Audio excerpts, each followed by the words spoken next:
6장 11절 8505페이지 6장 11절로부터 18절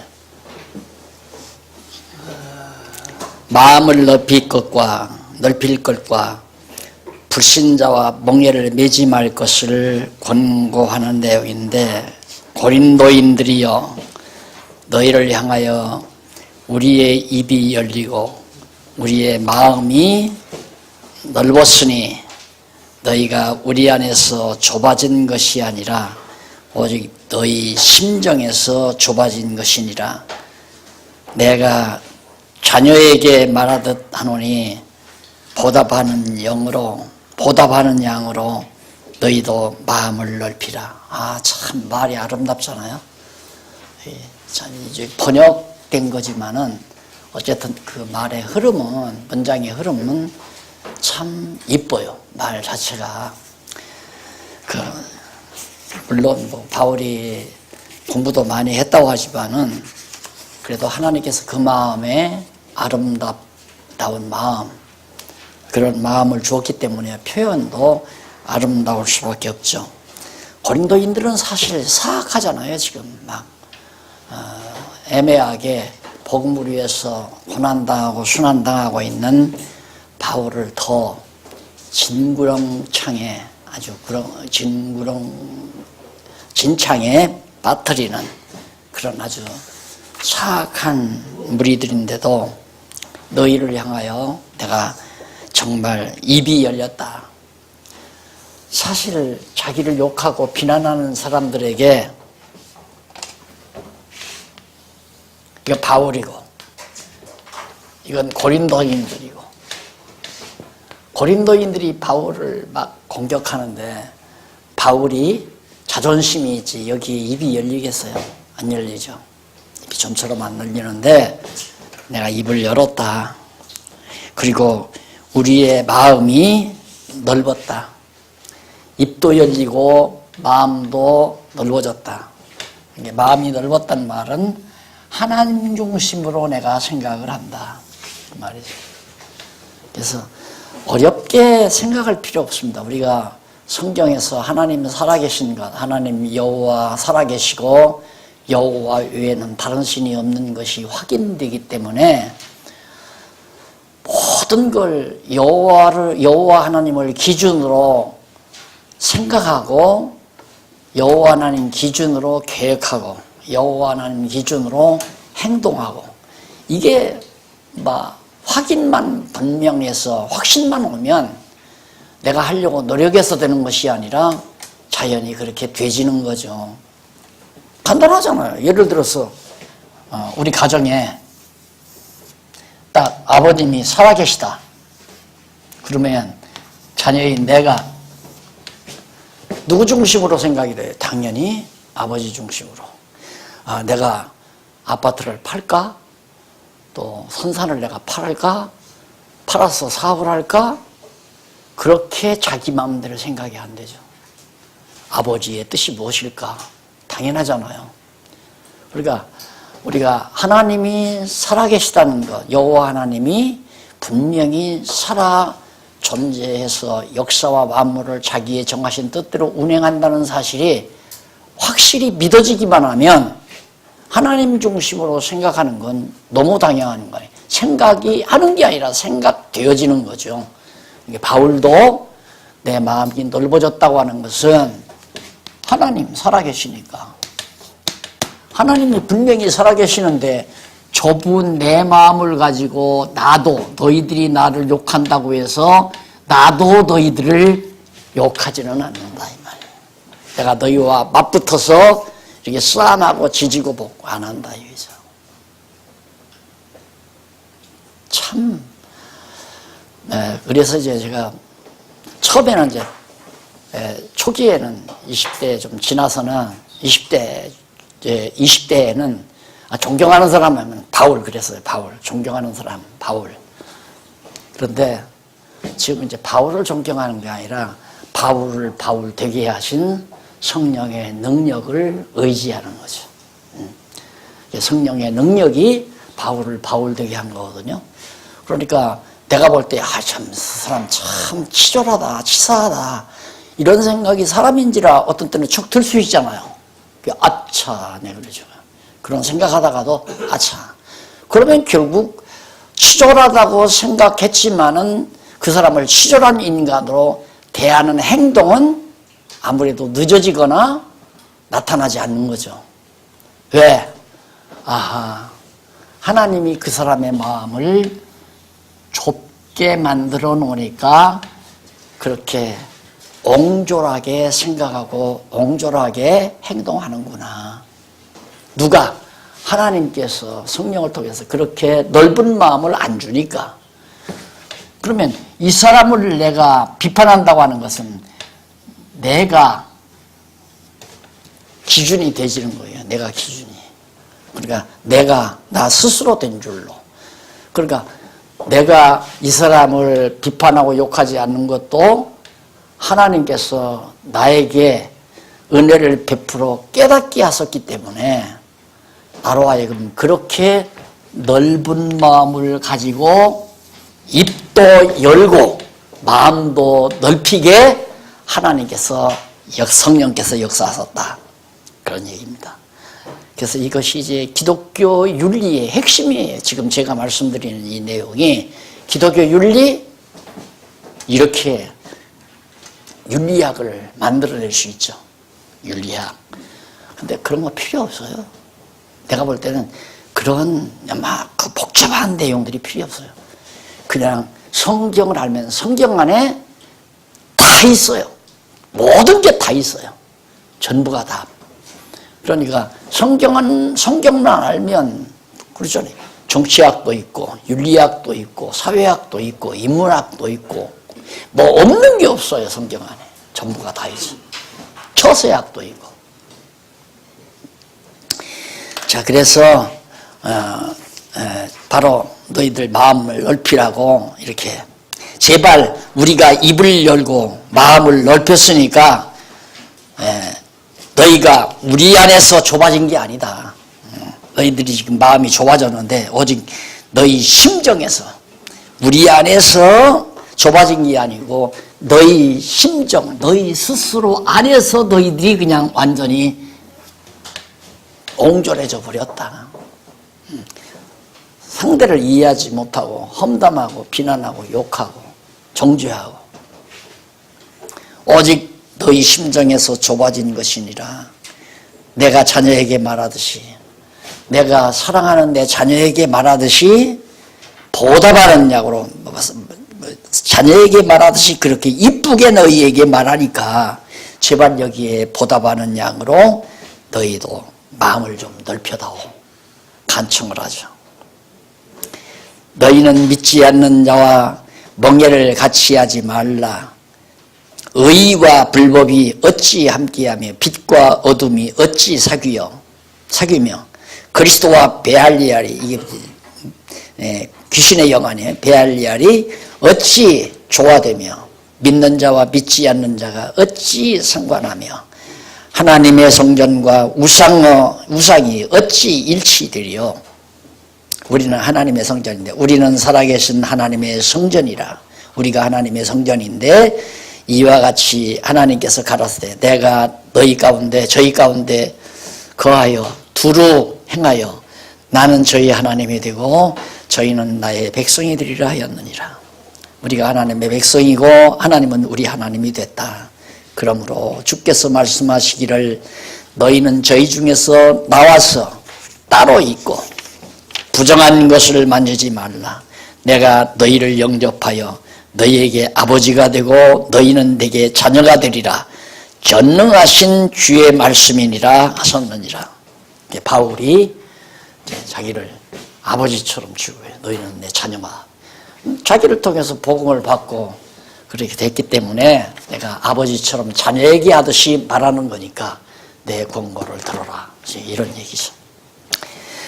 자, 그 다음 이제 세 번째 권고 가운데 세 번째 권고는 마음으로 영접하라. 그러니까 너희들이 마음이 이렇게 옹졸하니까 나를 받아들일 수가 없다. 좁은 마음에 어떻게 바울이 들어가겠어요? 바울의 마음은 이렇게 넓은 마음을 가지고 있는데 큰 종제기 안에 큰 대접이 어떻게 들어가느냐 이 말이죠. 제발 너희들 옹졸한 마음을 넓혀라. 나를 영접할 수 있도록 그 얘기죠. 아주 그 바울의 말이 너무너무 논리적이고 체계적이고 서신서가 다 그래요. 너무 논리적이고 아주 체계적이고요. 그래서 알고 보면 참 좋다는 얘기죠. 그래 이런 공부를 여기 지금 조 목사님 손자 녀석 저 초등학생이거든요. 지금 이 강의를 다 듣고 있어요. 이게 이 성경의 논리만 들어가면 우리 박 교수가 논리학 전공이다시피 한 분이거든요. 근데 논리학도 그냥 성경으로 가르쳐요. 논리학도 성경만한 논리가 없다는 거죠. 일반 논리는 기껏해야 3단 논법인데 성경은 10단 논법이라고 10가지의 논법. 아까 말했잖아요. 양쪽 가로에서 동그라미에서 양쪽 가로로 한쪽 가로로 그 다음 가로 없는 것으로 그 다음 절, 장, 권, 서, 총서 그 다음 1권, 2권 그 다음 1편, 2편, 3편 편 그 다음 장, 절, 항, 목 그 다음 양쪽 가로, 소목 그 다음 소소목. 그래서 10여 단계의 논리가 바로 이런 논리는 없다는 거죠. 이런 논리는 이 세상 학문에서 기껏해야 3단 논법이라 이래서 이렇고 이렇다라고 하는 거. 이래서 이렇고 이렇기 때문에 이렇다. 그게 이제 3단 논법 아니에요? 쉽게 말하면. 그런데 성경은 10단 논법으로 형성이 돼가지고 이 방대한 66권 성경 자체가 하나의 주제로 핏줄이 연결되듯이 전부 연결돼가지고 이게 정리가 되기 때문에 이 뇌가 뇌의 세포가 엄청나게 많다고 그러잖아요. 내 숫자는 기억을 못하겠네. 엄청나게 많은데 그 세포를 다 신연계를 통해서 다 걷어잡잖아요. 하나의 초점에 의해서. 그게 우리 두뇌란 말입니다. 그러니까 성경을 깨달으면 이 성경을 바르게 알게 되면 다 터져나가는 거죠. 전부 다. 모든 이치가 다 열려나가는 것이다. 그렇게 좀 제발 마음을 넓혀라. 너희들을 속 좁아가지고 나를 영접하지 못한다. 지금 논리는 그 얘기예요. 그래서 마음으로 영접하라고 권고하는 내용인데 자신을 깨끗하게 할 것과 마음으로 영접할 것을 7장 1절로 4절 바울에게 욕하니까 너나 잘해라 그 말이에요. 네 마음을 좀 깨끗하게 해라. 남 욕하는 사람은 남을 욕함으로 자기가 위대해지는 걸로 착각을 하는 거예요. 남을 험담함으로 자기가 그 사람보다 낫다고 착각하는 그 착각 현상에서 남을 욕하고 비난하는 거거든요. 그러니까 바울이 너나 잘해라. 내 마음이나 좀 깨끗하게 해라. 나 험담하지 말고 그 말이에요. 좀 사악하게 말하고. 근데 바울이 그렇게 말하죠. 그런즉 사랑하는 자들아. 먼저 앞에서 사랑하는 자들이라고 호칭을 하잖아요. 자들아. 이 약속을 가진 우리가 하나님을 두려워하는 가운데서 거룩함을 온전히 이루어 육과 영의 온갖 더러운 것에서 자신을 깨끗하게 하라고 하는 게 아니라 같이 하자. 너나 나나 너희들이나 나나 마음을 좀 거룩하고 깨끗하게 그렇게 해가자. 마음으로 우리를 영접하라. 우선 마음으로 날 초대에다가 자식 베풀지 말고 우선 너희들 마음으로 마음만 넓어져 버리면 용납의 용서가 되잖아. 아무 때라도 만나도 올싸할 수 있을 정도로 그렇잖아요. 아무 때라도 만나도 우선 마음으로 나를 영접하라. 우리를 영접하라. 우리가 아무에게도 불의를 하지 않고 아무에게도 해롭게 하지 않고 아무에게도 속여 빼앗은 일이 없노라. 우리는 절대 고린도 교회 성도 너희들에게서 뭘 빼앗거나 속이거나 그런 일 절대 없다. 해롭게 하구나. 내가 정죄하려고 이 일을 하는 것이 아니라 이 말을 한다. 내가 너희들을 정죄하려고 이 말을 하는 게 아니다. 사실을 얘기하는 거다. 나한테 속은 자 있느냐? 나한테 거짓으로 쑥은 자 있느냐? 해로움을 받은 자가 있느냐? 없지 않느냐 이 말이죠. 빼앗긴 일이 있느냐 무엇이라도. 그러면서 이 말을 하는 것이 너희를 정죄하려고 너희들 죄인이라고 정죄하려고 하는 말이 아니라 이전에 말하였거니와 너희로 우리 마음에 있어 함께 죽고 함께 살게 하고자 함이라. 참 제발 우리 같은 목적을 위해서 함께 살고 함께 죽자. 우리 한 목적을 위해서 오직 하나님의 영광을 위해서 함께 살자. 그래서 이 말을 하는 거지 너희들 나 욕했다고 정죄하려고 내가 이 말을 하는 게 아니다. 그러니까 바울은 지금 고린도 교회 성도들 자기를 욕하는 자들을 미워하지는 않잖아요. 아무 때라도 고린도 교회 성도들이 돌이키기만 하면 얼싸안을 그런 확신을 가지고 있어요. 그런 상태가 돼 있고 하고자 함이라. 내가 너희를 향하여 하는 말이 담대한 것도 많고 너희를 위하여 자랑하는 것도 많으니 너희가 우리의 모든 환난 가운데서도 위로가 가득하고 기쁨이 넘치는도다. 내가 우리의 모든 환난 가운데서 위로가 가득하고 기쁨이 넘치는도다. 바울은 지금 많은 환난을 당하지만은 위로를 받고 있고 기쁨이 충만하다. 이 내용에서 우리가 유추할 수 있는 게 뭐냐면 자기가 행복하면 남의 허물을 보지 않는다. 그러니까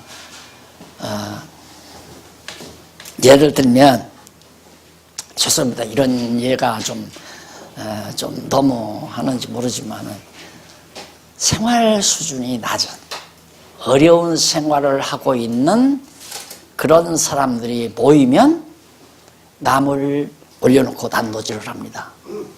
동창회가 모였다. 그럼 동창들이 모였는데 그게 성공한 사람들이 모이면 절대 다른 동창들을 욕 안 해요. 근데 성공하지 못하고 어디 막노동을 하거나 정말 생활을 어려운 가운데서 살면서 그런 동창들이 모이면 앉아서 그 새끼 이번에 국회의원 나선 새끼 야 잘난 척 잘하더라. 그 새끼 도둑질 많이 해먹었대. 야 정치자금도 많이 받아서 이번에 걸려들 거야. 이런 얘기를 하게 되는 거죠. 그래서 남의 허물을 자꾸 들춰내고 비난하고 험담하는 것은 불행한 자들의 몫입니다. 바울은 내가 지금 많은 환난을 겪지만은 나는 하나님께로부터 많은 위로를 받고 있고 내 기쁨이 넘친다. 그러니까 나의 기쁨이 내가 행복한데 내가 만족한데 남을 욕할 필요가 뭐 있어요. 욕이라고 하는 것은 자기 스트레스를 푸는 하나의 방법이거든요. 남을 욕하는 것은. 그러니 남을 욕하고 비난한다는 것은 가장 저질이죠. 저질행위. 도리어 그 친구 참 사느라 예를 들어서 성공한 동창들이 모이면 그 아무개 참 학교 다닐 때는 공부도 잘했는데 요즘 참 경제적으로 어려운가 봐. 한번 날 찾아왔더라고. 그래서 내가 어떻게 안내도 해주고 그 사업자금도 좀 도와주려고 내가 그러고 이런 얘기가 오고 가는 거죠. 그러니까 동창들을 사랑하는 마음을 서로 주고받는 그게 성공한 동창들이 모여서 하는 대화의 주제고 목사님들도 마찬가지예요. 목사님들도 목회에 실패한 사람은 목회 성공한 사람 늘 욕하고 소위 이제 일반적으로 볼 때 그래서 막 교회를 갖다가 막 이렇게 비난하고 욕하고 아무게 뭐 2단이니 3단이니 그래가면서 그게 보통 보면 우리나라도 나는 그렇게 교회를 크게 하지도 못했는데 성공도 못했는데 그렇게 나를 모든 목사님들이 욕을 했더라고요. 교단에서 2단이라고도 하고. 근데 뭐 순복음교회 모 목사도 2단 시비 걸렸고 뭐 어디야 또 아까 뭐 목사님들도 얘기해요. 네. 그런 사람들 교회가 크니까 다 이단 시비 걸린 거거든요. 교회가 크니까. 이게 시기 질투가 작용된 거란 말입니다. 그래서 일단 남의 말 많이 하는 거, 남 험남 자꾸 들추어내는 건 가장 속적은 저질 행위. 이걸 성도들이 다 알고 나면, 깨닫게 되면 자기가 얘기하다가 아이고 내가 왜 이렇게 저질이야, 이렇게 말씀이 생각나면, 아 지난주에 목사님, 아 몇 주 전에 목사님 이렇게 남 욕하고 비난하는 건 저질행위라서 성경에 고린도서에 보니까 그 저질행위, 마음이 좁아서 나오는 저질행위라고. 그 말이 생각이 나면 욕하다가도 그 다음 입 딱 아 내가 잠시 실수했구나. 이래 가면서 이제 점점 인격이 고매해져 가는 거예요. 성경 하나님의 말씀 배우고 정말 그 말씀의 능력으로 인격이 점점 가다듬어가지 않는다는 건, 그건 밥 먹었는데 배부르지 않다는 말이나 똑같은 거예요. 밥 안 먹었는데 배부르다는 말과도 같은 거고, 밥 먹었는데 배가 안 부르다는 말도 같은 거고, 있을 수가 없는 얘기죠. 정말 하나님의 말씀을 통하여 자기 영혼이 아주 건강하게 튼튼하게 성장을 했는데 어떻게 자꾸 남 비난하고 욕하고 험담하고 남 험집 자꾸 드러내고. 그러니까 힘없는 국회의원들이, 정치를 보면 힘없는 국회의원들이 뭐 하나 남의 험집 하나 딱 발견하잖아요. 그러면 딱 증거품 갖고 다 간지고 있어요. 언젠가 저 녀석 내가 한번 축 버리고 드러나야겠다. 그때 이제 아주 기가 막힌 도구로 쓰려고. 가장 치졸한 행위죠. 남의 실수한 것을 딱 간직해서 언젠가는 그것으로 저 인간을 쳐눕히려고 계획한다고 하는 것은 약자의 비열한 극치예요. 약자의 비열한 극치. 그런다고 해서 올라서나요? 하나님께서 들어 올려주어줘야 올라서는 거고, 하나님께서 나서주면 천하 없어도 낮아지는 거고. 그래서 마음으로 우선 영접할 것을 당부하면서, 절대 내가 너희들에게 실수한 일 없다. 너희를 위하여 자랑하는 것도 있으니 내가 우리의 모든 환난 가운데서도 위로가 되고 기쁨이 넘친다. 많다. 그 다음 5절로 10절 넘어가서 11장 11페이지.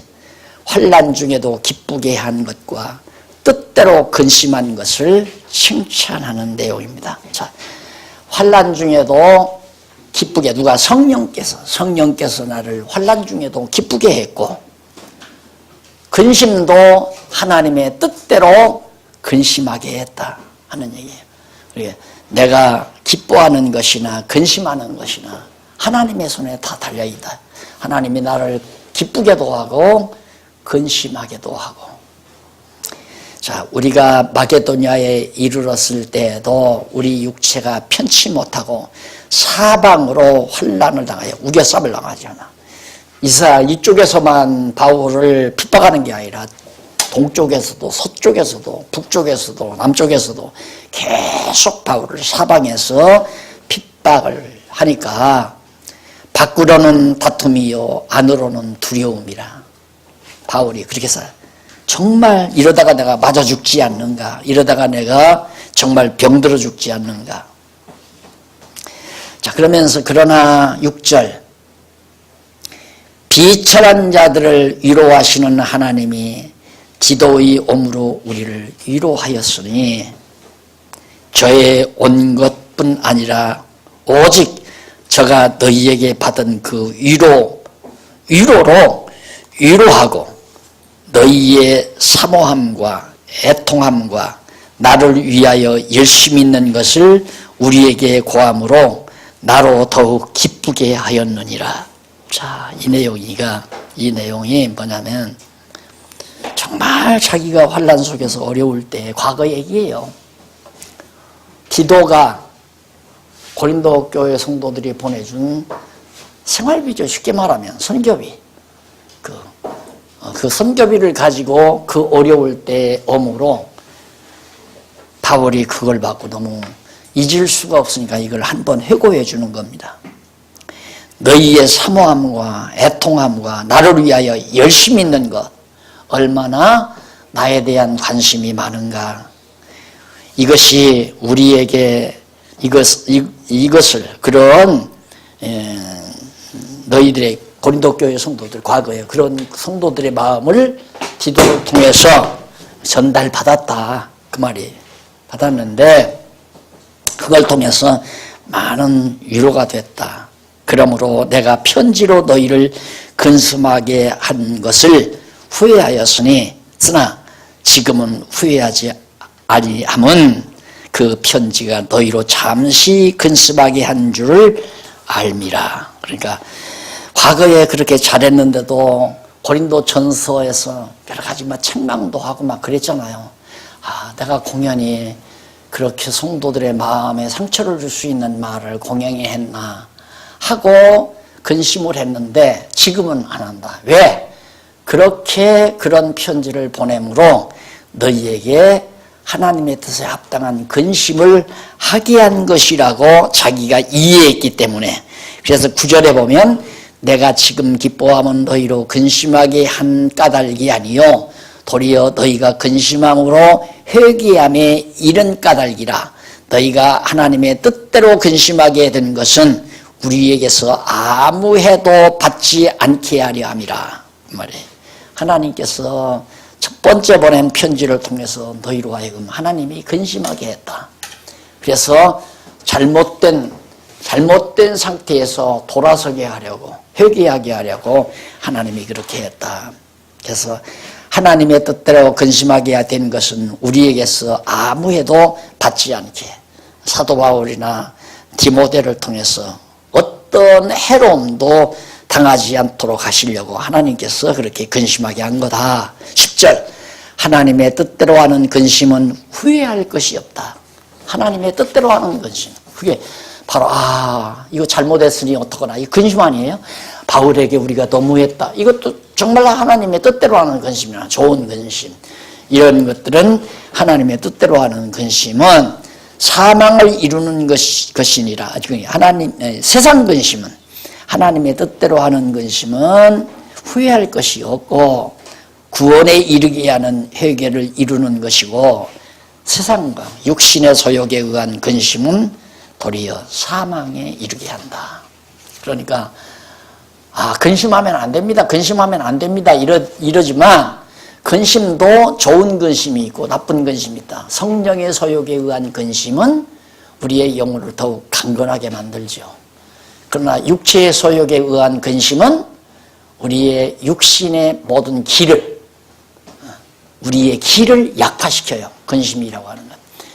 그게 내가 의사는 아니지만 질병은 뭐냐면 기가 약해지면 면역력이 약하다고 그러잖아요. 면역력이 약하단 말은 기가 약하다는 말입니다. 기가 약해지면 기분이 안 좋아요. 기분이 좋지를 않아요. 그래서 아까 누가 웃는 복음? 누가 웃는 복음을 아까 어느 목사님 그러고 웃으면 복이 온다면 웃으면 병 나는다니. 그 웃으면 기분이 좋은 거 아니에요. 기분이 좋으니까 결국 면역력이 강화되는 거고, 면역력이 강화되니까 질병이 틈타지 못해서 건강해지는 거고, 기가 강해지면 모든 몸에 있는 병균도 다 퇴치시키는 거고. 그래서 이 기분이라는 게 너무너무 좋은데 그렇게 막 억지로 웃어가지고 기분 좋은 것은 순간입니다. 순간. 그러니까 몸이라는 게 너무 급한 업다운이 되면 그것도 병이에요. 너무 기뻤다가 너무 슬펐다가 이것은 몸을 약화시키는, 항상 평온한 상태에서 기분이 좋은 평안한 상태가 기분이 제일 좋잖아요. 그 상태가 너무너무 좋은 것이다. 근데 바울이 바로 그거예요. 근심. 내가 하나님 앞에 너무너무 하나님의 뜻에 어긋나는 행동을 했구나 해서 근심하고 있다는 것은 좋은 생각이죠. 그런 좋은 생각은 반드시 우리에게 평안을 가져다 줄 수 있는 좋은 계기가 되는 겁니다.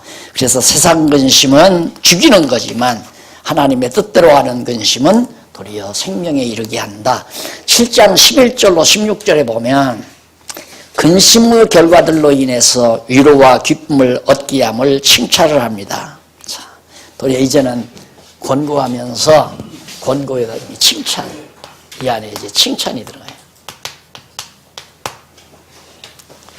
이게 쉽지 않습니다. 미워 죽겠는데, 예를 들어서 막 욕하고 억울하게 막 비난하고 이렇게 하는 자들에게 내가 미움이 꽉 차 있는데 칭찬이 나와요, 안 나와요? 내가 편안해야 나오죠. 내가 행복해야 남에 대한 칭찬이 나와요. 그러니까 비교적 성공한 사람들이 모이면 남을 칭찬하는 얘기가 나오는 거고, 성공하지 못한 그런 자들이 모이면 남을 비난하는 말이 나오고, 그건 당연한 거 아니겠어요? 그러니까 교회도 성도들이 늘 마음의 기쁨과 평안, 하나님의 말씀을 듣고 행복합니다. 정말 큰 재산은 없어도 나는 마음이 늘 편안합니다. 이렇게 성도들의 신앙이 자라기만 하면 교회가 발성이 없어요. 남을 욕하거나 비난하거나. 누가 와서 목사님한테 고자질하는 사람도 없어요. 고자질. 제일 곤란한 것이 성도들이 성도 중에 누가 뭐 나한테 이제 선물을 사들고 들어와요. 들어와서 목사님 수고하십니다. 정말 목사님에게 이제 온갖 뭐 아약이라고 그럴까 뭐 배려를 다 해놓고는 한마디가, 그런데 목사님 아무개 집사 있잖아요. 그 집사님이 목사님을 얼마나 욕하고 다니는지 몰라요. 이렇게 떡 하는 얘기는 자기가 볼 때 목사님의 관심이 거의 집사에게 가지 말고 자기에게 와주기를 바라는 그런 마음에서 그 행동을 하는 거거든요. 제일 곤란한 거 아니에요. 그래서 내가 언젠가도 말했지만, 아이 집사님도 가끔 그러잖아. 집사님도 뭐 마음 속상하면은 목사님 가서 욕하고 그러겠지 뭐. 사람은 다 그러는 거야. 해버리고 말해야지. 그래? 그거 참 못됐네? 어느 선배가 나한테 그걸 가르쳐 주더라고요. 목사님이 목회 성공하는 방법. 누가 당신에게 와서 남을 욕하거든 같이 그 욕을 해주라 이거예요. 같이 욕을 하고 같이 비난하고. 웃기는 소리지. 그래서 자기는 성공했다는 거예요. 근데 나는 같이 비난한 게 아니라, 아이 당신도 속상하면 뭐 나 욕하겠지 뭐. 사람은 다 그런 거 아니야. 속상하면 남 욕하고 비난하고 다 그러는 거지 뭐. 그러니까 다시는 안 해요. 그 다음에는.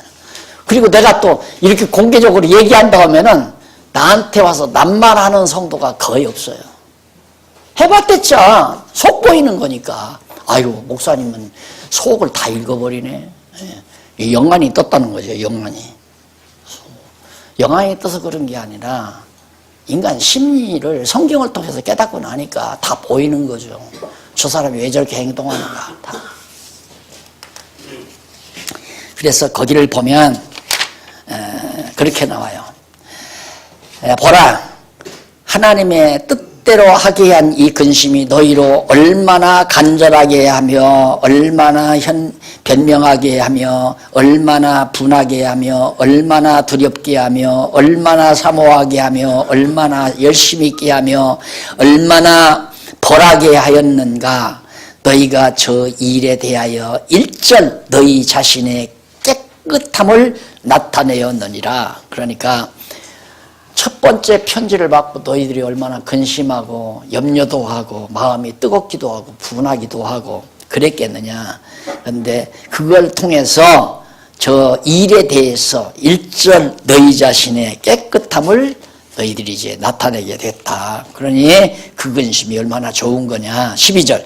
그런즉 내가 너희에게 쓴 것은, 왜 이걸 썼느냐. 지금 쓰고 있는 것은 그 불의 행한 자를 위한 것도 아니요, 그 불의 당한 자를 위한 것도 아니요, 오직 우리를 위한 것이니,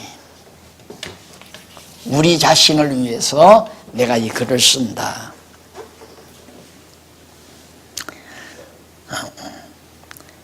너희에게 나타내 우리를 위한 것이, 위한 너희의 간절함이 하나님 앞에서 너희에게 나타나게 하려 함이니라.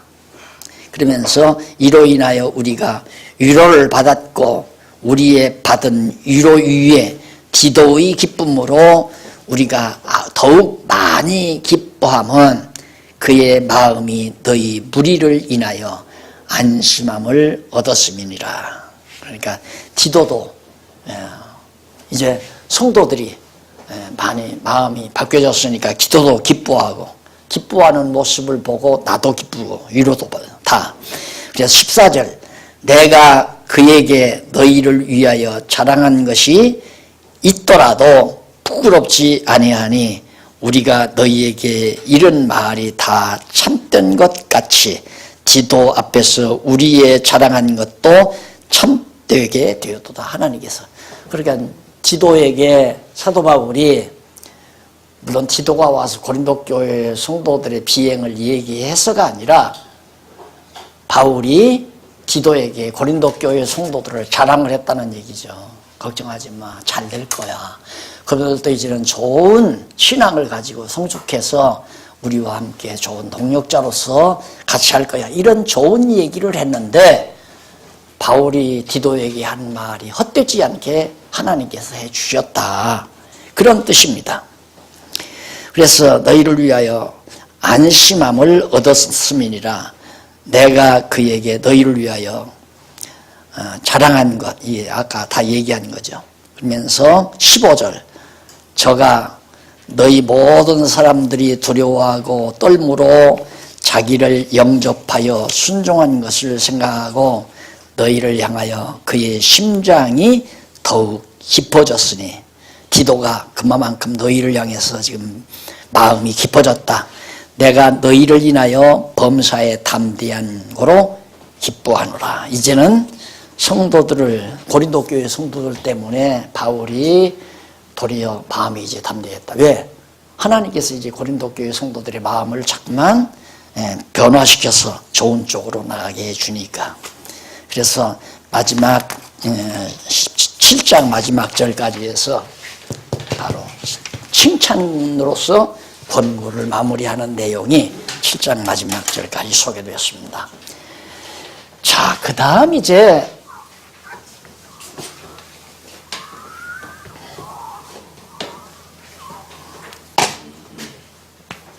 네 번째입니다. 마지막 고린도후서 마지막 부분.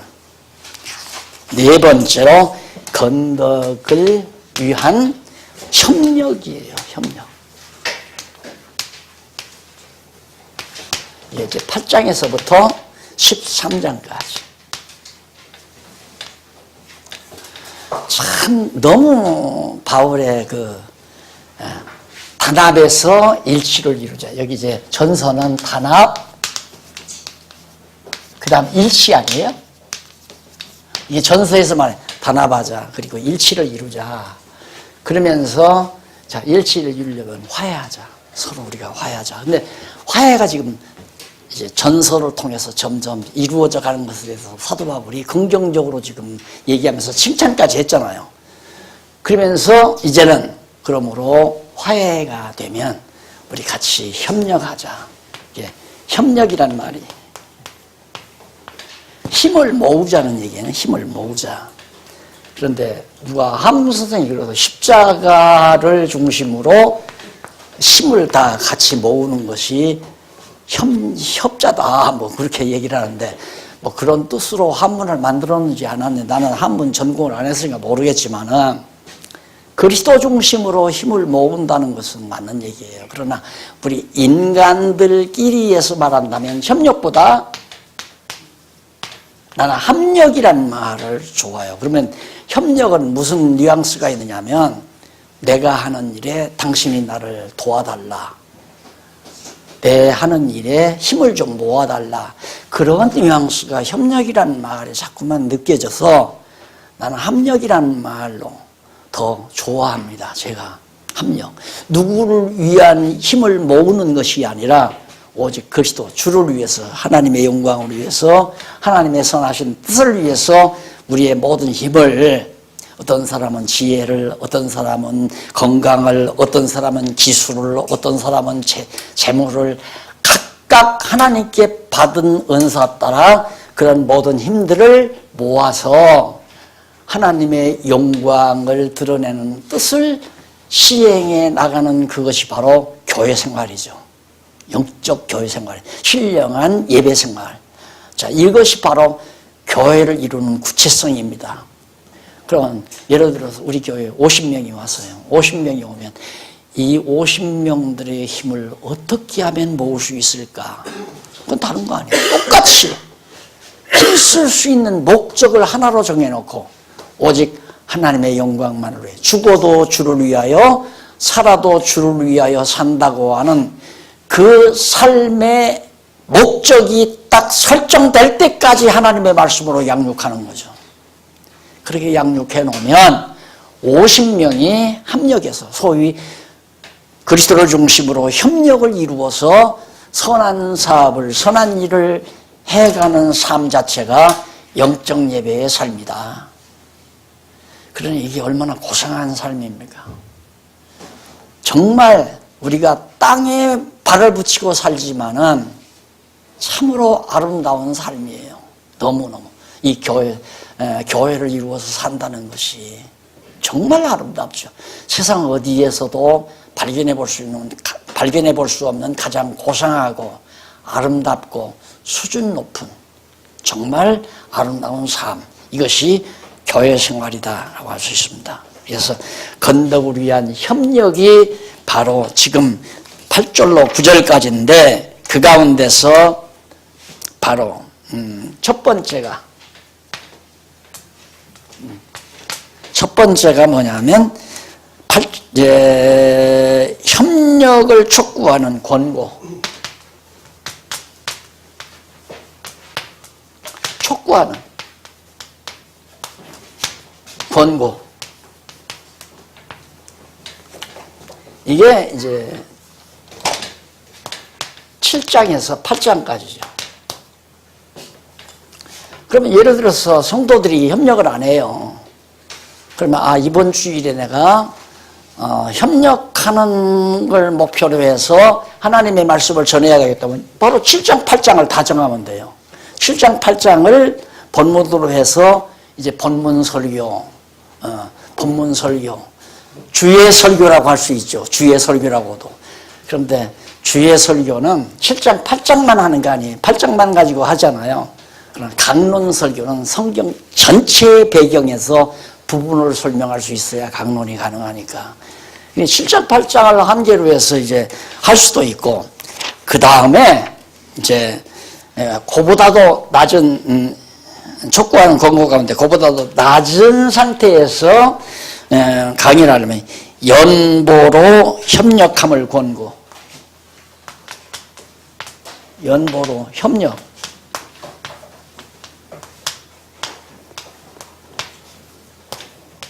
협력을 구체적으로 어떻게 하는가? 연보를 통해서 그것이 7장, 8장에서 내가 9장이죠. 여기는 8장 1절로부터 15절까지. 이게 이제 바로 이제 본문 설교. 아주 주일날 같은 때 이 설교하는 범주를 이 정도로 잡고 이 가운데서 이 내용을 전부 다 읽지 말고 요 부분에서 요 절 한두 절만 딱 읽고 범주를 1절로 15절까지 범주를 정해서 우리가 연보로 선한 일에 협력하는 그런 삶에 대해서 하나하나 권고하면 바로 이제 제목 설교가 아니라 본문 설교가 되지는 거죠. 그래서 첫 번째 양쪽가로 했으면 첫 번째 소재가 1절로 8절, 8장 1절로 8절 이쪽에 나오잖아요. 자, 19페이지에 1절로 8절 첫 번째 소재입니다. 마게도냐 교회들처럼 고린도 교회도 연보할 것을 권고합니다. 연보 권고, 연보를 해야 한다 하라는 권고. 그러니까 내가 연보를 하라고 말하는 게 아니라 성경 말씀에 권고한 그대로만 가르쳐 주면 돼요. 아하. 그런데 내가 내 말로 여러분 연보해야 됩니다. 연보 생활 하십시오. 왜 연보를 안 합니까? 한다면 사람들이 들을 때 저 사람 자기 먹고 살려고 저렇게 발악을 하는구나 이렇게 듣는 사람이 있을 수 있어요. 그러나 성경을 읽으면서 이것이 무슨 뜻인지를 그대로 이제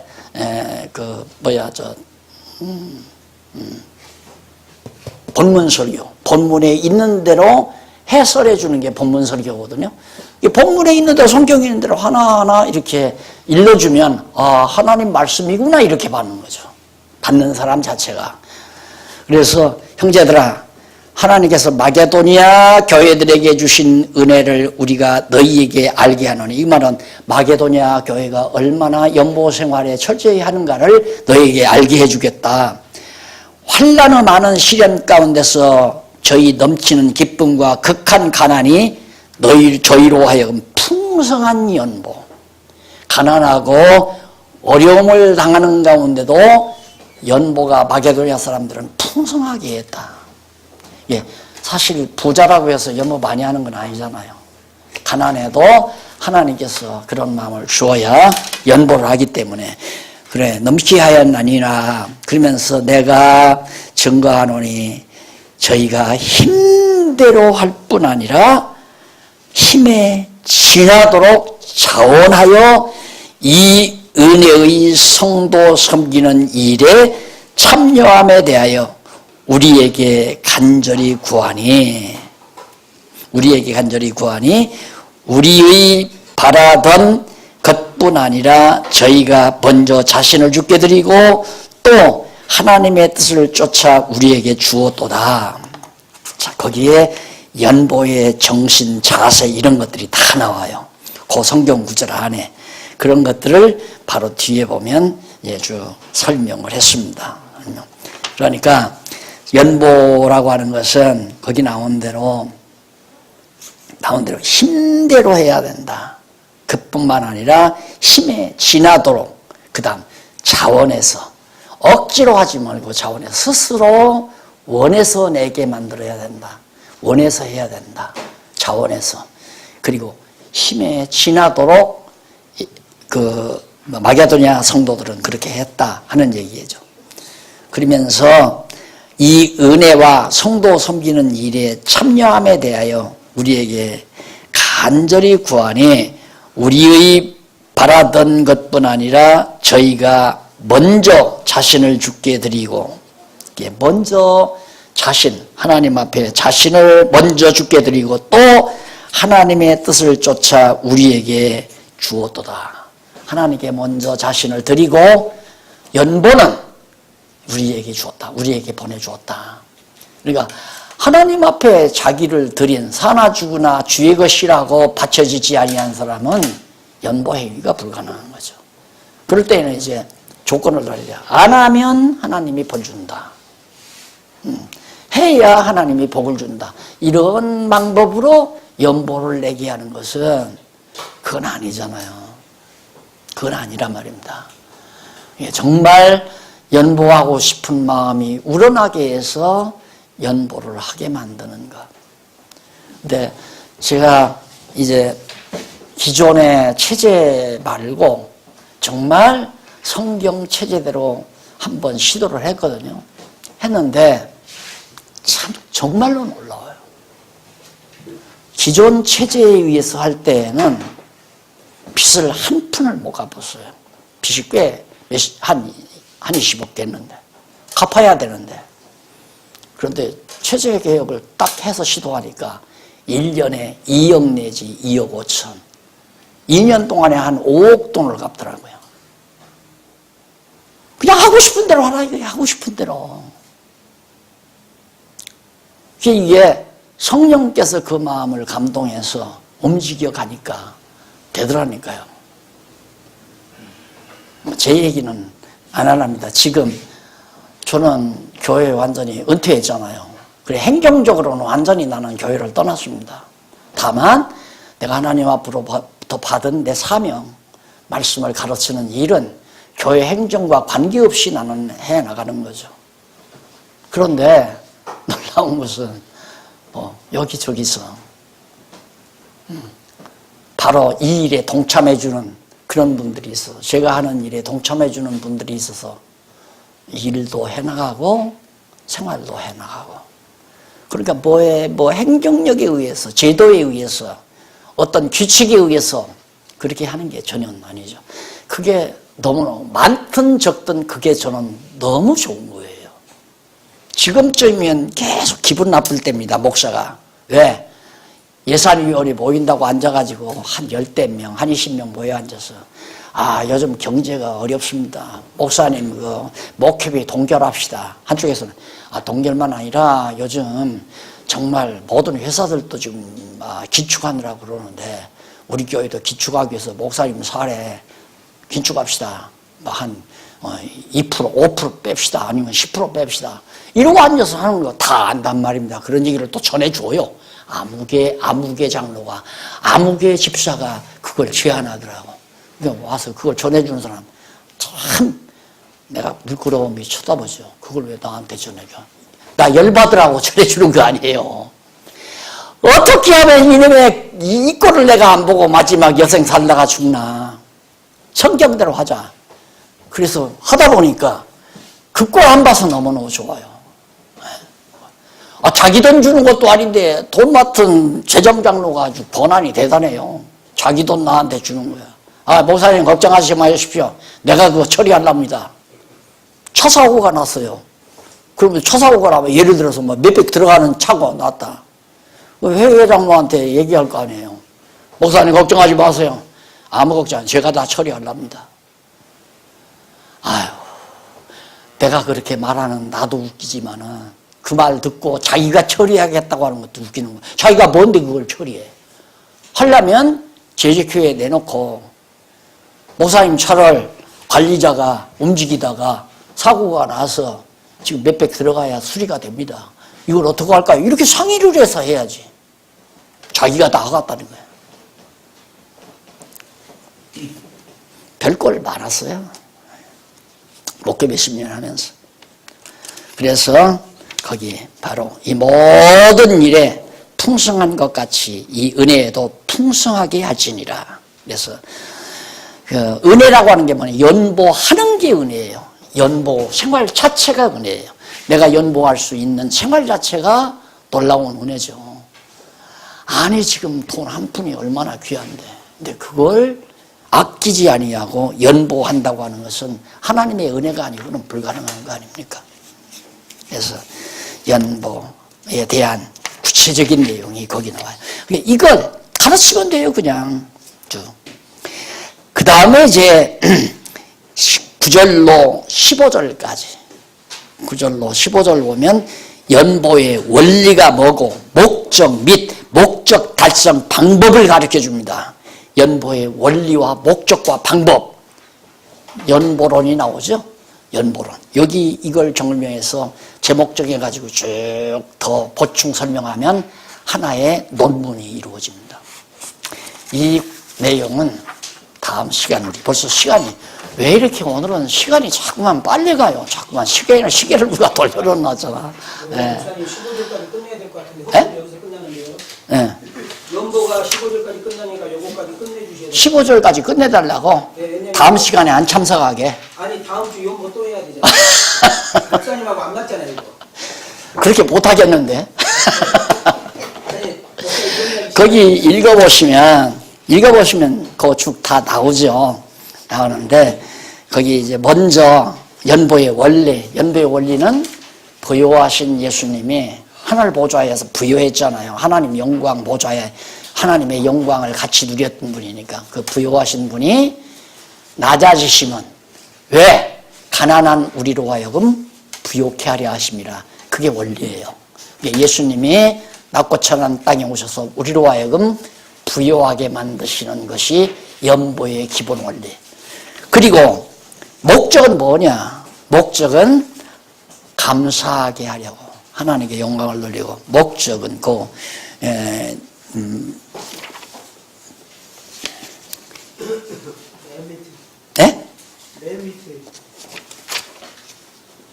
제일 밑에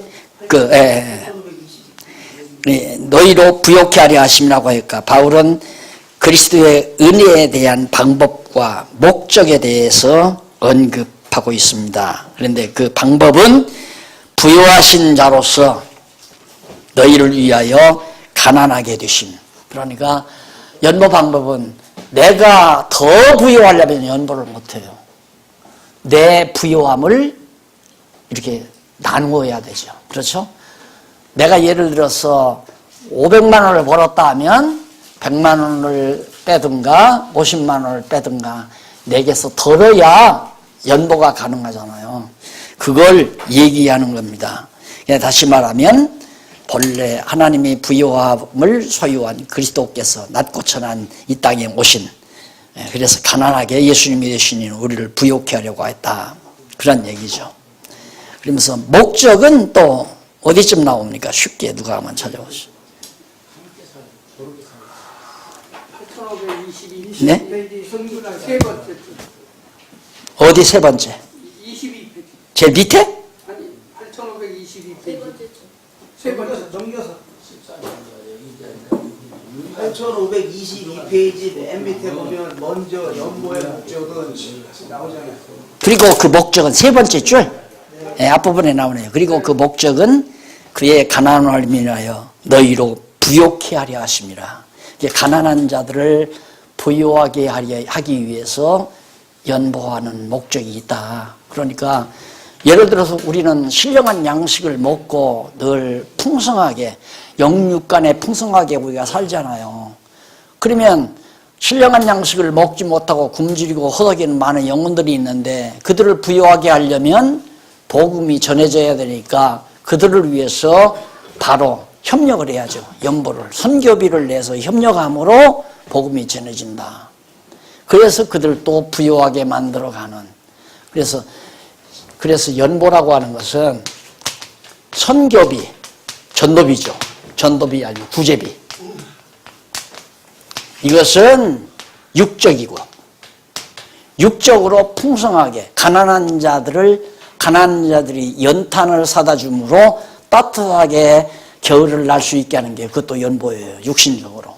구제비가. 선교비는 영적으로 가난한 자들을 부요하게 하는 데 목적이 있는 거죠. 다음 시간에 일주일 후에 다시 구체적으로 설명을 하도록. 그 정도면 되겠어요, 박 목사님? 보충 설명은 다음 주일에 하기로 하고 오늘 강의는 여기서 마무리합니다. 기도하십시다. 자비하신 아버지 하나님, 정말 성령의 감동하심으로 바울을 통해 이 놀라운 진리의 말씀을 우리에게 전해주신 하나님 아버지 정말 감사합니다. 성경이 아니었다면 우리가 어떻게 이 고상하고 아름다운 신령한 양식을 어디서 무엇으로 취득할 수 있겠사오리까. 오늘 우리들 주의 말씀 안에서 함께 기쁨을 나눈 이 귀한 말씀 우리 함께 공유하면서 굶주린 많은 영혼들을 배부르고 풍성하게 만드는 일에 크게 쓰임받는 귀한 종들 되게 해주시옵소서. 예수님 이름으로 기도드립니다. 아멘. 수고하셨습니다. 감사합니다.